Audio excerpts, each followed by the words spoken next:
Kevin, let's not waste any more time. Let's get right into it and talk about the game that we just saw as the Lions beat the Ravens 38-30 on Monday Night Football in Baltimore. Two teams that are arguably Super Bowl contenders this season. Each started the season 1-1, each lost their opener, and they come into this juggernaut Monday Night Football matchup. I mean, what a polar contrast this Monday Night Football game was compared to what we had for Sunday Night Football last night. I was coming back on an Amtrak train last night, had nothing but time to kill, and I had zero interest in watching that Sunday Night Football game last night. The only thing that interested me about that game was the fact that Rio Linda and Sacramento State alumnus Cam Skattebo was playing in that game. And in Cam Skattebo, he is emerging. Unfortunately for Cam, I didn't tune into the game at all. I just saw some highlights. I decided to spend my time otherwise, but I had no interest in watching that game.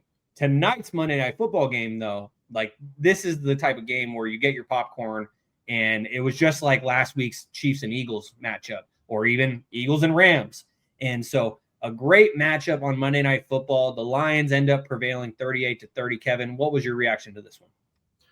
You know, if you would have told me week one after seeing the Lions put up 13 points against the Packers, you hear it all offseason, 8 new coaches, 2 new coordinators, what are the Lions going to be? They got absolutely manhandled against a Micah Parsons playing minimal snaps and a Packers defense.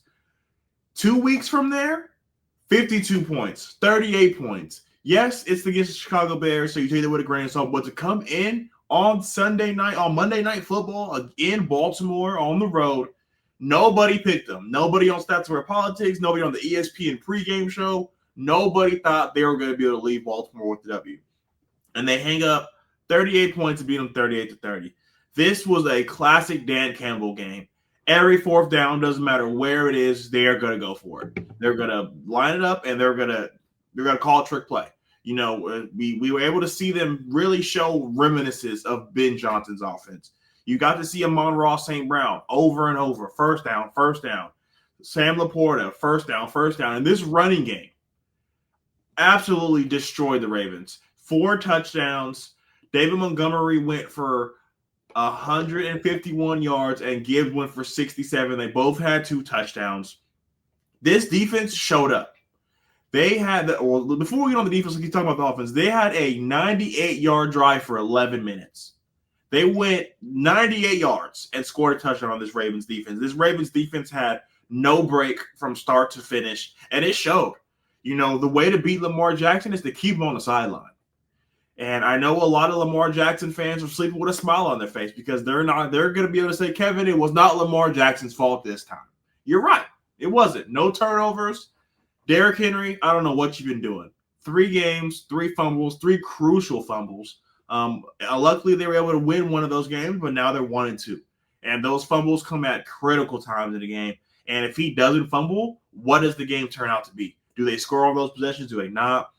As a Ravens fan, I know they're sleeping with a smile on their face because of the performance their team put out. They didn't win, but Mark Andrews became Mark Andrews again. We were having big concerns about Mark Andrews, and, you know, Isaiah likely comes back in the next couple of weeks. We thought, you know, Mark Andrews was going to kind of just take a back seat, but he was able to turn back the clock. Yes, I get it. The last touchdown was in garbage time, so it didn't really matter. But this team, man, the Lions has been known for having a young defense, and this defense got after Lamar Jackson, sacking him 6 times. He hasn't been sacked 6 times since 2021 versus the Steelers. So this defense was all over the place. It came down, in my mind, this game came down to a 4th and 3. The Derrick Henry busts a big run. They handed off 3 times, and they couldn't get in. And they do a rollout pass for Lamar Jackson. He fumbles, picks it up, and it's an 18-yard loss. I get it. You want to show confidence in your team. You just ran the ball 3 times to get 2 yards, and you couldn't get it. You have to, at some point, look in the mirror and say, let's take the points.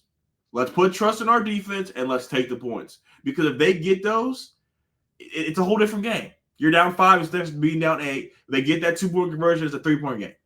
You know, maybe they don't score. Maybe they don't. But you giving them the ball back and you lost 18 yards after going for it, it's kind of just like, fuck. Like, you're just beating yourself at this point. And like I said, the fumbles are abysmal. Derrick Henry has to be better. If this team has aspirations of winning a Super Bowl, it's not going to be behind Derrick Henry playing like this. So the Ravens have a lot of things to fix. The good part about this is it's only week 3, so it's really early. They get a chance to really fix some things. Joe Burrow's not playing. The Browns are the Browns, so they're going to, of course, win their division. But in the long scheme of things, when you lose to teams like the Lions, you lose to teams like the Bills, if you want to get to that Super Bowl, those are 2 teams that you probably have to go through. So the Ravens, take their licks early and they have to figure out a way to bounce back. Yeah, exactly. And when it comes to Derrick Henry, I mean, it's really unfortunate because I'm a big Derrick Henry fan. I'm one of his biggest advocates at this point as far as saying that, like, he still got it. He may be in his early 30s, but he's still that dude. Like, he is still elite, but he hasn't been able to hold on to the ball. And that's the most unfortunate thing, is that that's what's overshadowing everything. His production has been great so far this season, but that is the one thing that is just hanging over him like a dark cloud. And after he fumbled in tonight's game, we saw him basically crash out on the sideline when he was throwing his helmet out. Yeah, exactly. And he like quite literally crashed out as he kind of like stumbled and fell back onto the bench. And when you look at the NFL this season, there are only 2 players in the league with at least 3 fumbles this season. Obviously, we know it's Derrick Henry because he's had 1 in each of their first 3 games. The other one is J.J. McCarthy. And so that's not a great category to find yourself in. And as you said, Mark Andrews, he showed up in tonight's game with those 6 receptions, 91 yards, 2 touchdowns. And so it wasn't his fault. Lamar Jackson wasn't his fault either. Lamar finished 21-27 for 288 yards, 3 touchdowns, 0 interceptions. The craziest stat for me when it comes to Lamar is that in his Monday Night Football career, he has thrown 25 touchdowns, 0 interceptions. A lot of times we talk about with Lamar, I know you've talked in previous weeks about Lamar and his turnovers, but on Monday nights, when the lights are the brightest, he does not throw an interception. He may have had a fumble here and there throughout his career on Monday nights, but he does not throw an interception on Monday night. At least he hasn't so far. And the craziest stat about the Ravens is right now they lead the league in points per game with 37, but yet they find themselves at 1-2, last in the AFC North. And so it's really unfortunate from the Baltimore side of things. But when you look at it from the Detroit perspective, it's quite good. You look at it with Sonic and Knuckles, David Montgomery, Jahmyr Gibbs. They have both scored in 13 of 29 games as a duo. That's about as dynamic of a duo as you can get. Then you look at David Montgomery tonight. As you mentioned earlier, Kevin, he had those 12 rushes for 151 yards, 2 touchdowns. Craziest part about that is that those are the best numbers he's ever had in a game, according to StatMuse. And the final thing that I want to throw out there is Jahmyr Gibbs with his 27 touches for 99 all-purpose yards and 2 touchdowns. He's only trailing one guy with 2+ touchdown games since he was drafted. Kevin, this isn't Shaun's pop quiz because Toddy's not here to participate, but any guesses the one player who has more multiple touchdown games in their career since Jahmyr Gibbs was drafted like 2-3 years ago? I'm willing to guess he plays in San Francisco. And he's never. No. Oh, he's not. Not Chris McCaffrey. No, he's over your left shoulder.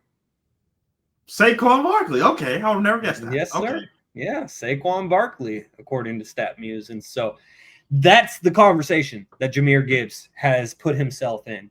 And he's doing it with David Montgomery contributing a lot. And they have proven how they are truly the best running back duo in the NFL. And the numbers don't lie. This is Stats Over Politics.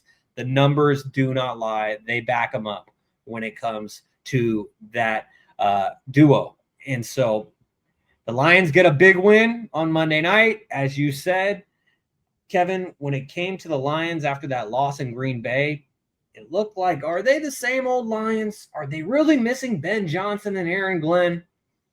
Apparently, they're the same old Lions, and that's a good thing nowadays. When people used to say they're the same old Lions, it had a negative connotation to it.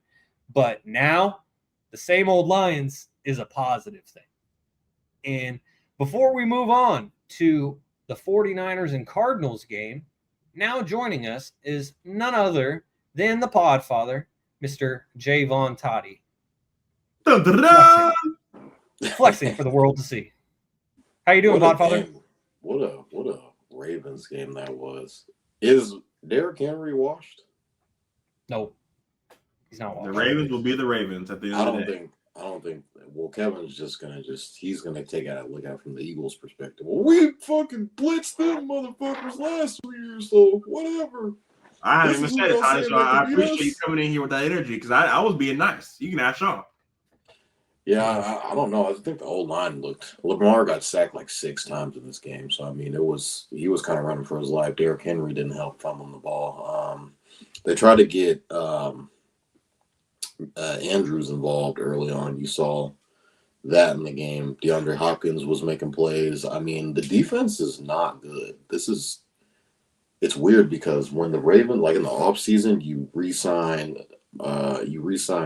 Kyle Hamilton. You try to go get a guy in Jair Alexander to make that defensive backfield 7 times. Thank you. Appreciate that, Griggle. You try to go out and make the defensive backfield better. The D-line was getting pushed around. I mean, the Lions' O-line, like, they rushed for over 200 yards in this game. Montgomery was running around. Jameer Gibbs was running around doing whatever they wanted. Not to mention Amon-Ra St. Brown is the top 5 wide receiver who was making plays left and right. Dan Campbell is steadily, still to this day, going to go for it on virtually every 4th down that he can. As much as aggressive as he is, I think we have to give him credit. This Ravens team was, I think before the season started, they were like up there to come out of the AFC as far as being favored. So I mean, this is a huge win for the Lions, especially that first game in Green Bay. A lot of nerves going on. First game without Ben Johnson and Aaron Glenn. So you're like, oh my God, the coordinators, blah, blah, blah. So this was a statement game to show people that, hey, the Dan Campbell way, quote unquote, we still got Amon-Ra St. Brown, we still got James Williams, we still got Jared Goff, we still got David Montgomery, Jameer Gibbs. Like, these guys didn't just run away. Like, they still have dudes on their team. So, and Aiden Hutchinson let it be known that he is one of the premier pass rushers in this league for the whole world to see. So, I mean, this game as a whole was just it was a very hyped up game. It's supposed to be one of the better games of the weekend. So, I do know that a lot of people lost money tonight. A lot of people were on the Ravens. Vegas needed and was hoping and praying that the Lions would win. And they got what they asked for. So hats off to the Lions. Lions are going to be a tough out again in the NFC. They're not just going to lay down because they still have a lot of dudes on their team.